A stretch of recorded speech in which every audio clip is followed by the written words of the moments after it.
Hey guys, welcome back to my channel. My name is Alexia, and in this video I'm going to be going over the 5 stars from quarter 1 of the year. Now this year I haven't had too many 5-star reads. I am going to leave out the light novels and manga that I read. I'll do a separate video talking about my favorite series because most of those are rated pretty high.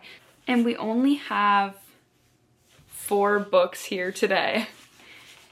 2 being fantasy, 1 classic, and 1 romance. Starting out, we have The Nightblood Prince by Molly X. Chang. A fate spun by the stars occurs disguised as a prophecy, 2 dangerous princes vying for her heart.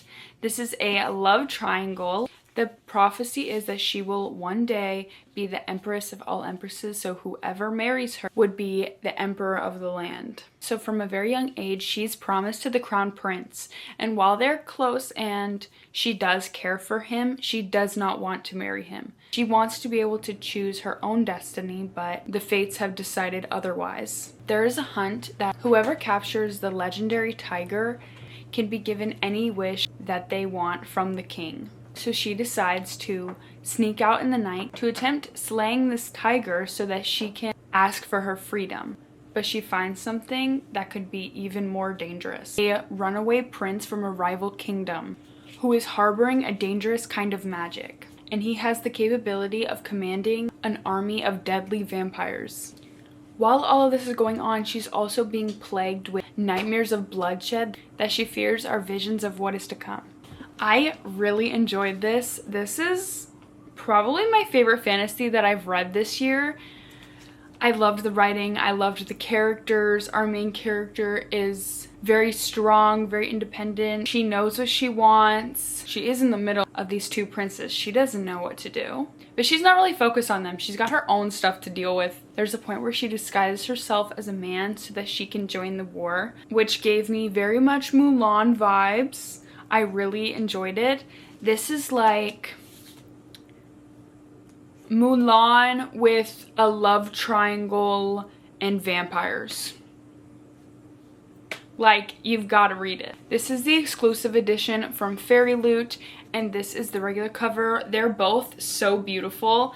I'm very much obsessed with it. This is the edges on the Fairy Loot edition, and the art on the inside is so good. I won't say which prince is my favorite, but, well, I guess I will. It's the vampire one. The prince from the rivaling kingdom. Because I feel like he has her best intentions at heart. This is the naked hardcover. So amazing. I would really recommend you picking it up. Lots of secrets, betrayal, war, strong female character. I have all good things to say about this. Actually, I could go on forever. Then we have House of Roots and Ruin by Erin A. Craig. This is the 2nd book to House of Salt and Sorrows.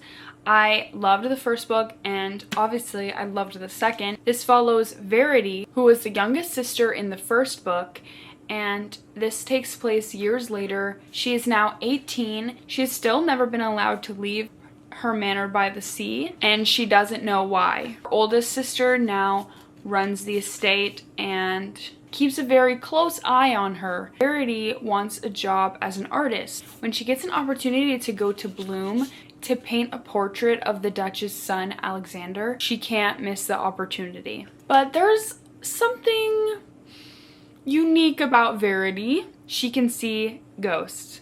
She doesn't really remember all of the events from the 1st book because she was so young, and she kind of blocked all of it out. She starts to see things and quickly realized that she might have escaped one prison for another. I really liked this book. I love this author's writing. Her books are very gothic and atmospheric and very eerie. There are lots of twists and turns that I did not expect. And the ending in this one, pretty polarizing. I feel like you'll either love or hate it. The ending, I loved it.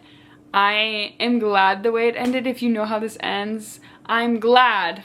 That last little twist, that's what sealed it for me. I think this book is perfect for fall. there's a romance blooming between her and Alexander pretty soon after she arrives, and then she begins being plagued with nightmares and she starts to see the darker side of Bloom. I'd recommend picking this one. I recommend all of these books, actually.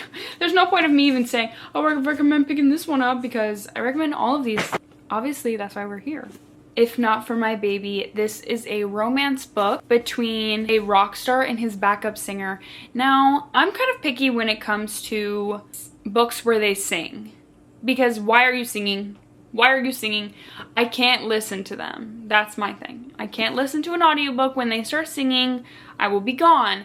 But I listened to this one a little because our main guy has an Irish accent, so I was interested. I switched between reading it physically and listening to it, and I really enjoyed this. Clementine is an opportunity to work as a backup singer for a popular singer-songwriter, Halloran, and while she's nervous to take the job because she doesn't want to leave her mother who is sick, she needs the money to help with medical bills, so she goes on this tour. Halloran pretty much keeps to himself. He's just very closed off. But after running into each other one night in the hallway, they start to form a connection and become close. And she trades small town Texas for sold out stadiums. I really liked this. I really liked the characters. The relationship was very sweet. I liked the songs that were in there. I thought they were pretty good. Like, I would probably listen to them. Kate Golden is the author of A Dawn of Onyx, and I love that series. That is a fantasy series that I rave about all of the time. So I wanted to check out her first romance novel, and it did not disappoint. Our main guy is very much a romantic, and Clementine is not used to that. I liked it more than I thought I was going to.